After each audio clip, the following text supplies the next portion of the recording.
Good afternoon, everyone. My name is Akhilesh Negi and I am chemistry faculty of SASG Education Hub. जैसा कि आपने पिछली videos में देखा था, हमने एल्केन, एल्कीन और एल्काइन के बारे में देखा था और उसमें हमने किसी भी एल्केन, एल्कीन और एल्काइन का नाम कैसे लिखते हैं उसके बारे में हमने डिस्कस किया था। आज हम देखते हैं किसी भी एल्केन, एल्कीन या एल्काइन में या जो ऑर्गेनिक कंपाउंड्स हमारे पास कार्बन के हैं उनमें कोवेलेंट बॉन्ड को पहचानने के कैसे तरीके होते हैं। जैसे ट्रिक है हमारे पास, trick to calculate covalent bonds. Trick क्या है कि अगर जो एल्केन है उसमें number of carbon plus number of hydrogen minus 1, जैसे कि उसमें देखते हैं। जैसे ट्रिक क्या थी हमारे पास,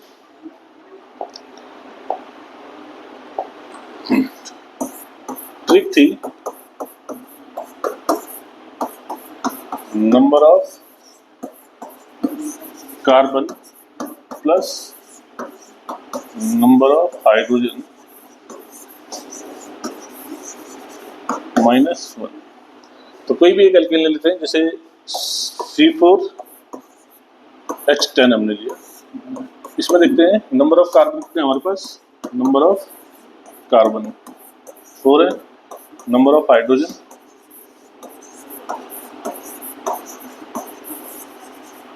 कितने हैं, 10 है। तो कोवेलेंट बॉन्ड्स कितने हो जाएंगे इसमें,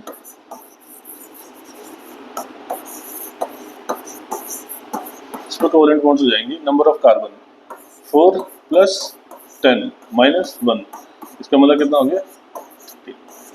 अब देख लेते हैं ये 13 कोवेलेंट बॉन्ड्स इसमें है भी या नहीं भी है। अगर इसका स्ट्रक्चर बनाएं तो 4 कार्बन को बनाएंगे 1 2 3 एंड 4। एल्केन है तो सबके बीच में सिंगल बॉन्ड रहेगा और बाकी हम हाइड्रोजन ऐड करेंगे इसमें।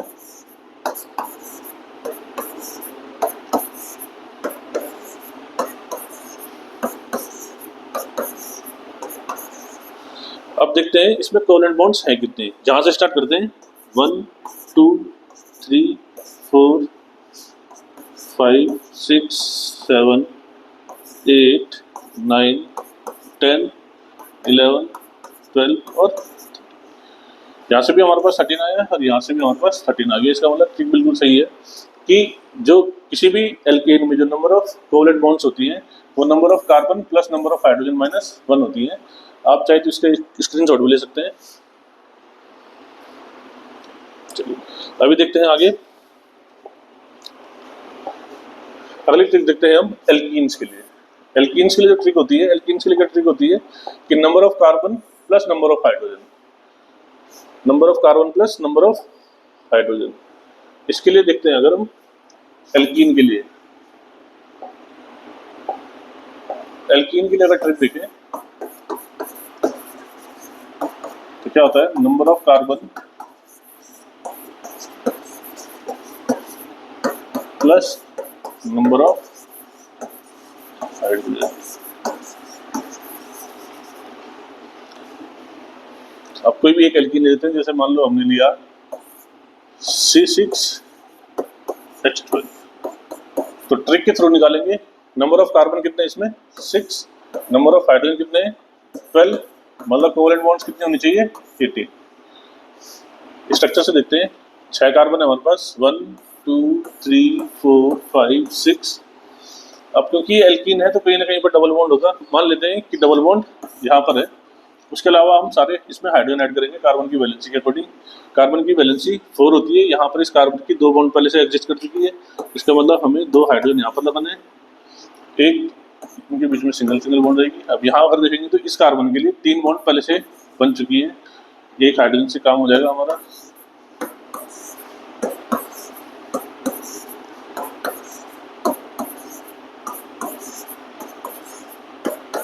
अब इसमें भी कोवेलेंट बॉन्ड्स गिन लेते हैं, ये से स्टार्ट करते हैं। ये 1 2 3 4 5 6 7 8 9 10 11 12 13 14 15 16 और 18 देख सकते हैं, यहाँ से भी और यहाँ 17 और 18। तो आप देख सकते हैं यहाँ पर हमारे पास 18 आया और यहाँ से भी हमारे पास कितना आया 18 आया। इसका मतलब कि जो एल्कीन्स होते हैं एल्कीन्स में अगर हमें कोवेलेंट बॉन्ड काउंट करनी है तो उसके लिए जो ट्रिक हमारे पास रहेगी number of carbon plus number of hydrogen की ट्रिक रहेगी, जैसे कि हमने इस मेथड से देख भी लिया। इसका भी आप स्क्रीनशॉट दे सकते हैं। नेक्स्ट देखते हैं हम एल्काइन के लिए। एल्काइन के लिए हमारे पास जो ट्रिक होती है वो होती है number of carbon plus number of hydrogen plus 1। Alkanes में -1 था, एल्काइंस में +1 हो जाता है। इसको भी ट्रिक से देखते हैं।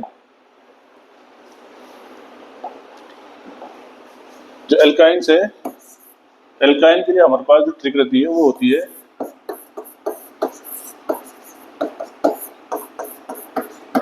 Number of carbon plus number of hydrogen +1। अगर मान लें हमारे पास कोई एल्काइन है, जैसे मान लिया हमने एल्काइन लिया हमने C4, इसके लिए जो एल्काइन हमारे पास रहेगा वो रहेगा C4H6। अगर यहाँ पर देखें नंबर ऑफ कार्बन कितने हमारे पास 4 है, नंबर ऑफ हाइड्रोजन कितने हैं 6 है, इसमें +1 कर देंगे तो कितना आ गया हमारे पास 11। अब देखते हैं C4H6 में 11 कोवेलेंट बॉन्ड्स प्रेजेंट हैं या नहीं है। पहले 4 कार्बन बनाएंगे, क्योंकि एल्काइन है तो एक कार्बन के बीच में ट्रिपल बॉन्ड रहेगी, इसको ट्रिपल बॉन्ड यहीं पर लगा देते हैं। अब बाकी हाइड्रोजन लगाएंगे, इस पर एक हाइड्रोजन आएगा, इस पर कोई भी हाइड्रोजन नहीं आएगा, इस पर 2 हाइड्रोजन, इस पर 1 2 और 3 आएगा। इसके लिए कोवेलेंट बॉन्ड अगर काउंट करेंगे तो कैसे काउंट करेंगे, ये कितना हो जाएगा 1 यहाँ पर है, 2 3 4 यहाँ तक हो गई, 5 6 7 8 9 10 और 11। तो यहाँ से भी हमारे पास 11 आया और यहाँ से भी हमारे पास 11 आया। इसका मतलब जो ट्रिक है हमारे पास एल्काइन के लिए वो भी बिल्कुल सही है कि जो एल्काइंस में number of covalent bonds present होती है वो कितनी होती है, number of carbon plus number of hydrogen +1। इसका भी आप स्क्रीनशॉट ले सकते हैं। चलिए ठीक है, तो ये तो हमने देख लिया कि किसी भी कार्बन के कंपाउंड में जो कोवेलेंट बॉन्ड को फाइंड करने के लिए हमारे पास क्या मेथड रहता है। एल्केन्स में क्या होता है, number of carbon plus number of hydrogen -1। Alkenes के केस में होता है number of carbon plus number of hydrogen. Alkynes के केस में होता है number of carbon plus number of hydrogen +1। अब बात करते हैं हम कि एल्काइल ग्रुप। अब हम थोड़ा सा फंक्शनल ग्रुप की तरफ पढ़ते हैं। फंक्शनल ग्रुप देखते हैं। तो फंक्शनल ग्रुप क्या होते हैं। फंक्शनल ग्रुप क्या है, जैसे हमने एल्कीन, एल्काइन और एल्काइन देखे, इसमें क्या होता है कि ये जो कंपाउंड्स हैं ये सारे के सारे कार्बन और हाइड्रोजन के बने हुए हैं। इसके बने हुए हैं सारे के सारे कार्बन और हाइड्रोजन के बने हुए हैं। अब अगर हम क्या करेंगे कि उसकी जगह पर किसी हाइड्रोजन की जगह पर किसी दूसरे एटम को उसमें इंट्रोड्यूस करें, या तो दूसरे एटम को इंट्रोड्यूस करें या फिर उसकी जगह पर कोई एक ग्रुप ऑफ एटम इंट्रोड्यूस करें, तो उसमें क्या होता है कि उससे कंपाउंड की जो है प्रॉपर्टी जो होती है, फिजिकल और केमिकल प्रॉपर्टी जो कंपाउंड की होती है वो पूरी की पूरी चेंज जाती है। तो ऐसे कंपाउंड्स जो हाइड्रोजन की जगह पर रिप्लेस किए जाते हैं किसी भी एल्केन में, जिसकी वजह से जो ऑर्गेनिक कंपाउंड हमारा है उस ऑर्गेनिक कंपाउंड की सारी फिजिकल और केमिकल प्रॉपर्टीज चेंज हो जाती है, उनको हम कहते हैं फंक्शनल ग्रुप। तो फंक्शनल ग्रुप क्या होते हैं, hydrogen atom can be replaced by any other element like chlorine, sulphur, nitrogen, oxygen and provides completely different properties. वो जो फंक्शनल ग्रुप जो हम जो एटम लगाएंगे उनको हम क्या कहते हैं, फंक्शनल ग्रुप कहते हैं। जैसे कि हम देखते हैं, समझने की कोशिश करते हैं। इसमें अगर देखें, जैसे हमारे पास एक एल्केन है, जैसे एक एल्केन है C4H10, इसका नाम क्या है, ब्यूटेन। ब्यूटेन है। अब मैं क्या करूं, ब्यूटेन से एक हाइड्रोजन को रिमूव करूं, जैसे ये था C4H10 से मैं क्या करूं, एक हाइड्रोजन को रिमूव करूं और इसकी जगह पर एक OH ग्रुप इसमें इंट्रोड्यूस करूं, तो क्या हो जाएगा, ये C4H9OH। ये अब जो ये कंपाउंड बना, ये OH ग्रुप लगने की वजह से, अभी तक तो ये क्या था, एल्केन था, और जैसे ही इसमें OH ग्रुप, हाइड्रोजन की जगह पर OH ग्रुप इंट्रोड्यूस हुआ, अब ये कंपाउंड क्या हो गया, अल्कोहल हो गया। अब ये कंपाउंड क्या हो गया, अल्कोहल। तो ये OH ग्रुप जो है इसको हम क्या कहते हैं, फंक्शनल ग्रुप कहेंगे। ये क्या हो जाएगा, फंक्शनल ग्रुप। इसी में एक एग्जांपल और देखते हैं। जैसे हमारे पास C4H10 ही है, इसमें मैंने क्या किया कि एक हाइड्रोजन को मैंने इससे रिमूव किया और इसकी जगह पर मैंने, जैसे मान लेते हैं, कोई हेलोजन लगाया। क्या लगाया, हेलोजन। तो क्या हो जाएगा, इसका फॉर्मूला क्या हो जाएगा, C4H9 और Cl। अब अगर इसको देखेंगे, ये तो हमारा क्या है, एल्केन है, और ये हमारा क्या होता है, हेलो एल्केन। हेलो एल्केन का मतलब एल्केन में हेलोजन इंट्रोड्यूस हो गया, ये हमारा जाता है हेलो एल्केन। इसका अगर नाम देखेंगे हम, इसके नाम को हम कहते हैं क्लोरोब्यूटेन। इसका नाम क्या है, क्लोरोब्यूटेन। और जो ये कंपाउंड जो फॉर्म हुआ था, इसका नाम क्या है, ब्यूटेनॉल। इसका नाम क्या है, ब्यूटेनॉल। आप चाहें तो फंक्शनल ग्रुप को वो करने के लिए स्क्रीनशॉट ले सकते हैं कि फंक्शनल ग्रुप होते क्या है, कि हमने किसी भी एल्केन से एक हाइड्रोजन को रिमूव किया, उसकी जगह पर हमने कोई ग्रुप ऑफ एटम या एक सिंगल एटम इंट्रोड्यूस करवाया, जिसकी वजह से उस कंपाउंड की जो फिजिकल और केमिकल प्रॉपर्टीज थी वो पूरी की पूरी चेंज हो गई। उसको हम क्या कहते हैं, फंक्शनल ग्रुप कहते हैं। जैसे इस केस में हमने ग्रुप ऑफ एटम लगाया था OH, तो इसने बना दिया इसको अल्कोहल, और इस कंपाउंड में हमने लगाया था एक सिंगल एटम हेलोजन, तो ये क्या हो गया, हेलो एल्केन फॉर्म हो गया। ठीक है। अब ये जो फंक्शनल ग्रुप है, ये बहुत सारे तरीके के होते हैं, ऐसा नहीं है कि केवल 2 ही फंक्शनल ग्रुप है हमारे पास। अगर फंक्शनल ग्रुप की लिस्ट देखेंगे तो बहुत सारे होते हैं। जैसे अल्कोहल का आपने देखा अभी कि OH होता है हेलोजन के लिए, कोई भी एक हेलोजन हम लगा देंगे, जैसे क्लोरीन, ब्रोमीन, आयोडीन, फ्लोरीन वगैरह। उसके अलावा कीटोन होते हैं, कीटोन के लिए जो फंक्शनल ग्रुप होता है C डबल बॉन्ड O होता है, अगर कार्बन के साथ डबल बॉन्ड O लगा होगा तो उसको हम कीटोन कहते हैं। कार्बोक्सिलिक एसिड होता है C डबल बॉन्ड OH। इस तरीके से बहुत सारे फंक्शनल ग्रुप होते हैं, उसके बारे में डिटेल में हम अगली बार देखेंगे। कहीं एल्काइल ग्रुप को देखते हैं अभी। एल्काइल ग्रुप क्या होते हैं, जो एल्काइल ग्रुप है, एल्काइल ग्रुप अगर हम देखें तो एल्केन से जब हम एक हाइड्रोजन को रिमूव कर देते हैं तो एक एल्काइल ग्रुप बनता है। जैसे कोई एक एल्केन है, जैसे मीथेन है, जैसे हमने क्या लिया, मीथेन लिया, तो मीथेन से अगर मैं क्या करूं, मीथेन से एक हाइड्रोजन को रिमूव करूं, -1 हाइड्रोजन, इसको मैंने अगर हाइड्रोजन को रिमूव किया तो ये बन जाएगा क्या हमारे पास, CH3। ये जो होता है ये होता है एल्केन। इसका नाम क्या है, मीथेन, क्योंकि एक कार्बन है और लास्ट में एल्केन पे ANE हमने सफिक्स लगाया, तो ये इसका नाम क्या हो गया, मीथेन। इस कंपाउंड का अगर हमें नाम निकालना है तो इसका नाम क्या हो जाएगा, देखो एक कार्बन है तो एक कार्बन पे तो लगेगा क्या, मिथ। क्या लगेगा, मिथ। और हम अभी बात करते हैं किसकी, एल्काइल ग्रुप। इसकी बात करते हैं एल्काइल ग्रुप की।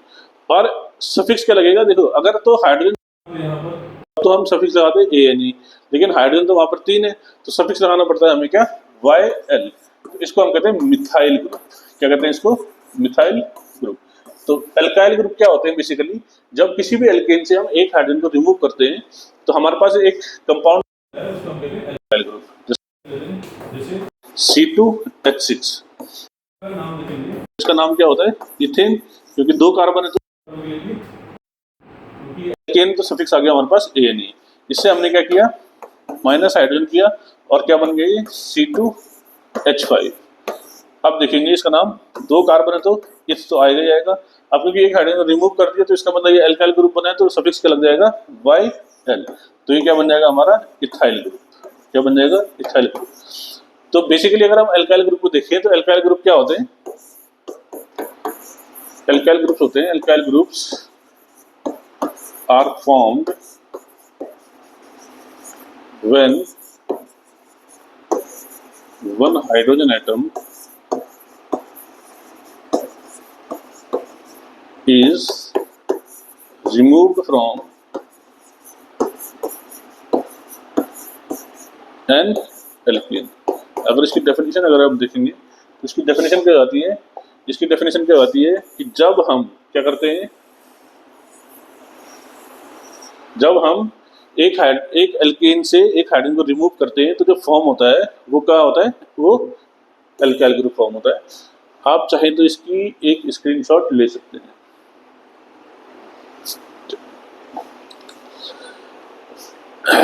आगे हम देखते हैं साइक्लिक कंपाउंड्स में एक बहुत ज्यादा इंपॉर्टेंट कंपाउंड हमारे पास रहता है, वो होता है बेंजीन। बेंजीन से पहले जरा साइक्लोहेक्सीन को समझ लेते हैं।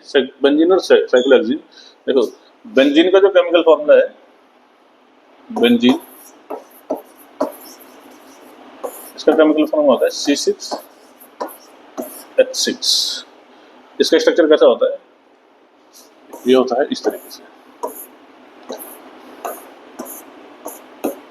अल्टरनेट पैटर्न पर डबल बॉन्ड लगी होती है। इसको थोड़ा सा अगर इसको इस स्ट्रक्चर को हम एक्चुअली कहते हैं bond line formula. Organic compounds को रिप्रेजेंट करने का एक तरीका होता है हमारे पास, जिसको हम कहते हैं, दो तीन तरीके होते हैं। एक उनमें से एक होता है बॉन्ड लाइन फॉर्मूला, जिसमें हम केवल नंबर ऑफ मतलब केवल बॉन्ड्स ही बॉन्ड्स दिखाते हैं, उसके अलावा कुछ भी चीज़ नहीं दिखाते हैं। इसको अगर हम ऐसे रिप्रेजेंट करें तो इसको ऐसे रिप्रेजेंट किया जा सकता है,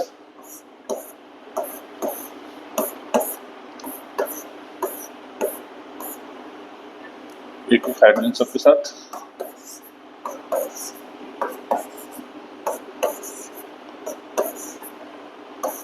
और अल्टरनेट ऑर्डर पर एक डबल बॉन्ड। ये क्या है, हमारा बेंजीन का स्ट्रक्चर है।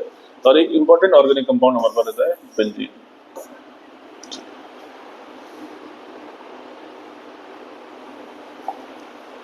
देखिए इसी तरीके से क्या होता है, साइक्लोहेक्सीन होता है। साइक्लोहेक्सीन में स्ट्रक्चर तो हेक्सागोनल रिंग ही होती है, लेकिन जैसे बेंजीन रिंग में था, बेंजीन रिंग में अगर हम देखेंगे तो तीन तीन डबल बॉन्ड है, एक यहाँ पर, एक यहाँ पर और एक यहाँ पर। इसमें ऐसा नहीं होता है, इसमें केवल एक डबल बॉन्ड होती है और इसका फॉर्मूला भी क्या होता है, C6H10 होता है। केवल एक जगह पर बेंजीन रिंग होगी, उसके अलावा कहीं पर भी बेंजीन रिंग नहीं होगी। हम फंक्शनल ग्रुप की बात कर रहे थे, जैसे हमने ये देखिए फंक्शनल ग्रुप में फ्लोरीन के लिए फ्लोरोएल्कीन हो जाएगा, क्लोरीन के लिए क्लोरोएल्कीन, ब्रोमीन के लिए ब्रोमोएल्कीन, आयोडीन के लिए आयोडोएल्कीन, अल्कोहल के लिए OH, इसके लिए OL लगता है लास्ट में, एल्डिहाइड के लिए CHO, Al लगता है लास्ट में, कीटोन के लिए C डबल बॉन्ड O, और कार्बोक्सिलिक एसिड के लिए COOH। बेसिकली हम क्लास टेंथ में अगर हम फंक्शनल ग्रुप की बात करेंगे तो बेसिकली हम केवल alcohol, aldehyde, ketone and carboxylic acid को ही पढ़ते हैं। क्लास 10th में हमारे पास केवल 4 फंक्शनल ग्रुप होते हैं, एक होता है अल्कोहल, एक होता है एल्डिहाइड, एक होता है कीटोन और एक होता है कार्बोक्सिलिक एसिड। इन सभी के आगे हम नोमेनक्लेचर भी देखेंगे। तो जैसे कि हमने देखा, अब हम बात करते हैं, आगे बात करेंगे हम आइसोमर्स पे। ऑर्गेनिक कंपाउंड्स में आइसोमर्स भी होते हैं। आइसोमर्स एक बहुत इंपॉर्टेंट वो है टॉपिक है इस चैप्टर का। आइसोमर्स किसे कहते हैं? आइसोमर्स ऐसे कंपाउंड्स होते हैं जिनका केमिकल फॉर्मूला तो क्या होता है, सेम होता है, लेकिन उनके स्ट्रक्चर जो है वो अलग अलग होते हैं। उनको हम क्या कहते हैं, आइसोमर्स कहते हैं। ऐसे कंपाउंड्स जिनके केमिकल फॉर्मूला सेम होते हैं लेकिन उनके स्ट्रक्चर जो है वो अलग अलग हो, उनको हम क्या कहते हैं, आइसोमर्स कहते हैं। The phenomena of having two और more different structure with different properties but same molecular formula is known as isomerism, and the compound that shows this phenomena are known as isomers. इनको क्या कहते हैं, isomers कहते हैं। जो compound isomers को show करते हैं उसको हम आइसोमर्स कहते हैं। जैसे कि कंपाउंड में अगर हम देखें, जैसे कि एक कंपाउंड हम लेते हैं, जैसे मैंने लिया C4H10। अगर मैं इसका लिखने का तरीका देखो तो इसको मैं 2-3 तरीके से लिख सकता हूँ। कैसे? एक तो इस तरीके से लिख सकते हैं हम इसको,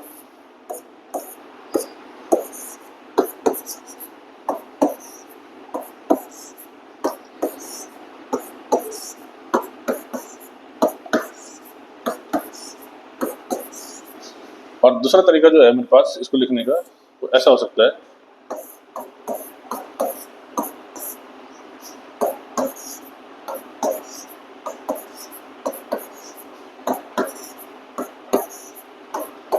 अब इन दोनों कंपाउंड में देखते हैं, अगर हम दोनों कंपाउंड में देखें, अगर कार्बन हम इसमें काउंट करें, इस कंपाउंड में कार्बन कितने हैं, 1 2 3 4, कार्बन कितने, 4 है। हाइड्रोजन अगर काउंट करेंगे तो 3 4 5 6 7 8 9 10 हाइड्रोजन है इसमें भी। और इस कंपाउंड में भी देखेंगे तो 1 2 3 एंड 4, कार्बन कितने हमारे पास, 4 कार्बन है। हाइड्रोजन अगर देखें तो हाइड्रोजन कितने हमारे पास, 1 2 3 4 5 6 7 8 9 10 हाइड्रोजन है। दोनों कंपाउंड में सेम है, इसमें भी 4 कार्बन है, 10 हाइड्रोजन है, और इसमें भी 4 कार्बन है और 10 हाइड्रोजन है। लेकिन दोनों कंपाउंड का जो स्ट्रक्चर है वो बिल्कुल कैसा है, अलग अलग है। ऐसे कंपाउंड को हम क्या कहते हैं, मतलब ऐसे कंपाउंड को हम कहते हैं आइसोमर्स। इन कंपाउंड्स को हम क्या कहेंगे, आइसोमर्स। ये दोनों आइसोमर्स है किसके, C4H10 के। किसके आइसोमर्स हैं, C4H10 के। और इस फिनोमिना को, जो ये प्रॉपर्टी है जो जिसकी वजह से एक केमिकल फॉर्मूला के दो स्ट्रक्चर बन पा रहे हैं, इस फिनोमिना को हम क्या कहते हैं, आइसोमरिज्म कहते हैं। ये क्या होता है, आइसोमरिज्म होता है, जिसका आप स्क्रीनशॉट ले सकते हैं। अब देखेंगे टाइप्स ऑफ आइसोमरिज्म की। तो आइसोमरिज्म बेसिकली वैसे तो बहुत सारे टाइप के होते हैं, लेकिन क्लास 10 की लेवल की अगर हम बात करेंगे तो हमारे पास केवल दो ही टाइप के आइसोमर्स होते हैं। एक होता है हमारे पास चेन आइसोमरिज्म और एक होता है पोजिशनल आइसोमरिज्म। दोनों को पहले समझ लेते हैं। चेन आइसोमरिज्म, चेन आइसोमरिज्म का मतलब क्या है, यहाँ पर कार्बन की लॉन्गेस्ट चेन में अंतर आता है, ठीक है। और जो पोजिशनल आइसोमर्स है उसमें फंक्शनल ग्रुप की पोजिशन में चेंज आता है। दोनों का एग्जाम्पल समझते हैं। जैसे हमारे पास एक कंपाउंड, जैसे मान लो हमने लिया जो पहला वाला कंपाउंड लिया हमने ब्यूटेनी, उसका ही एग्जांपल देख लेते हैं। C4H10 के लिए, किसको समझने के लिए, चेन आइसोमर्स को समझने के लिए, चेन आइसोमर्स को समझने के लिए इसमें जो डिफरेंस आता है वो कार्बन की लॉन्गेस्ट चेन में डिफरेंस आता है, लॉन्गेस्ट चेन ऑफ कार्बन। इसको यहां से लिख लेते हैं, difference in longest chain of carbon. देख लेते हैं, दोनों तरीके से लिख के देखते हैं।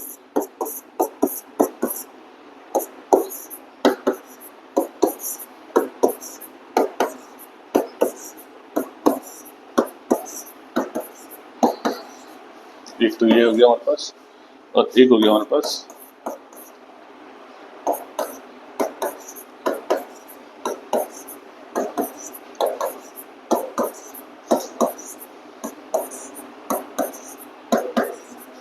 अगर दोनों कंपाउंड में देखें तो इसमें जो लॉन्गेस्ट चेन है कार्बन की, लॉन्गेस्ट कार्बन चेन जो है, इसमें लॉन्गेस्ट चेन कार्बन चेन में कितने कार्बन है, 4 है। देख सकते हैं 1 2 3 4, एक स्ट्रेट चेन है।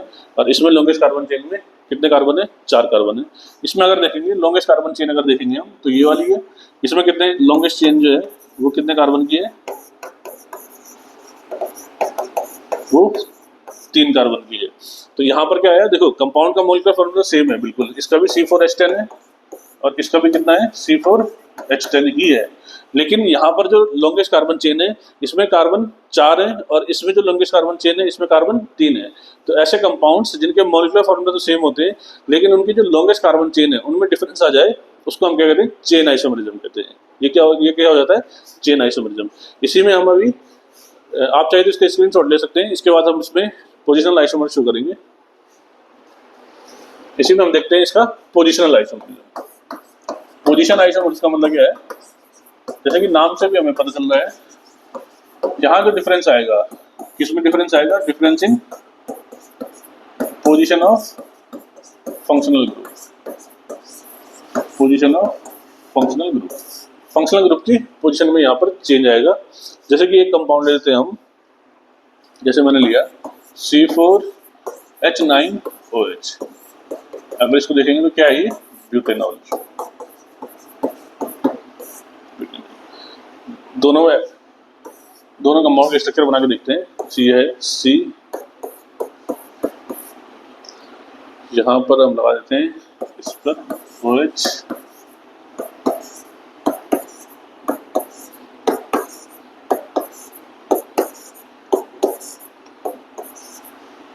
और दूसरा कंपाउंड बनाते हैं हम, इस पर यहाँ लगा देते हैं।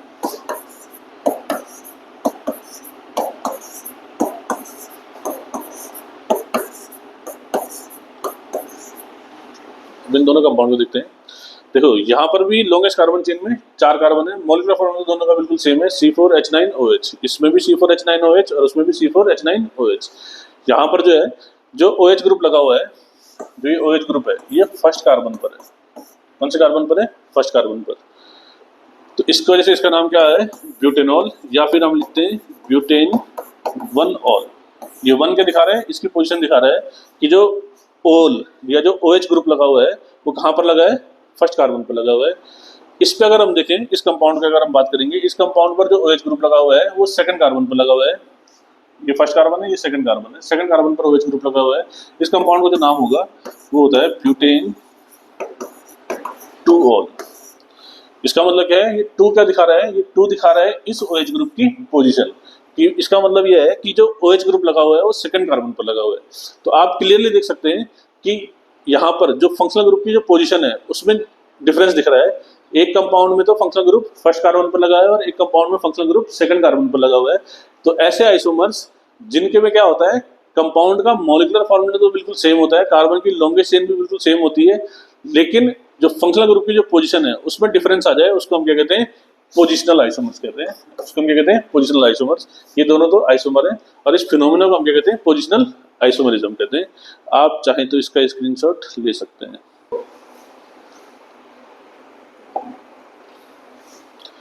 ठीक है, तो यहां से हमने टाइप्स ऑफ आइसोमरिज्म डिस्कस कर लिया, चेन आइसोमर्स और पोजिशनल आइसोमर्स। फंक्शनल ग्रुप हमने पिछली स्लाइड में देख लिए थे, रूट वर्ड हमने लास्ट वीडियो में देखे थे। इसके अलावा हम नेक्स्ट वीडियो में देखेंगे। Thank you.